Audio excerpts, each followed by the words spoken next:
one of the biggest thing na nangyari po sa akin as I become an entrepreneur is I take responsibility. Kung anong weight ko ngayon, kung anong income ko ngayon, kung anong size ng business ko ngayon, I take responsibility. Because if you blame someone for your lack of results and success, you're giving them the power over you. Now, you are helpless. Now, you are the victim mentality. Kasi nagkaroon ng pandemic eh. Kasi nagkaroon ng lockdown eh. Kasi tinanggal ako ng boss ko eh. Again, I'm not saying those are not true. But if you keep making those excuses, how would you get results? Say, I'm too old.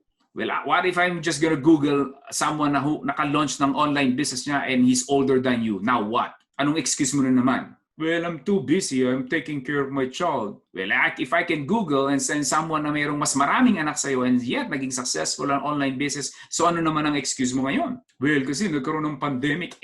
Kung if I can Google and find like my business, nag-thrive during the pandemic, so what's your excuse now? Hindi ako magaling sa English.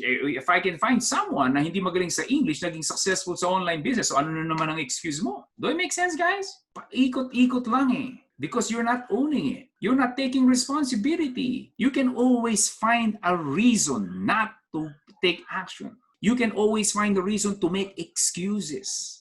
Kaya masakit na yan, di ba? Ang tawag excusitis. Laging may excuse. Then, if that is the case, my friend, I gotta tell you right now up front, I'll be honest, 100%.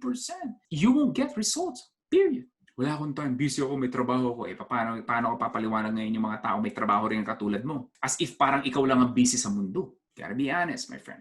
You gotta be honest. Dahil wala pong makikipagtalo sa inyo. Hindi ka pwedeng makipagtalo sa sarili mo. Pag nakipagtalo ka sa sarili mo, ay, may problema na tayo dyan. Because remember, whatever you believe, you're always right. Even if you're not necessarily right. Even if you are wrong.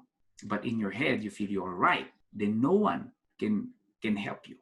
Wait, before you go, do not forget to click that red subscribe button below. Appreciate it. Thank you for watching.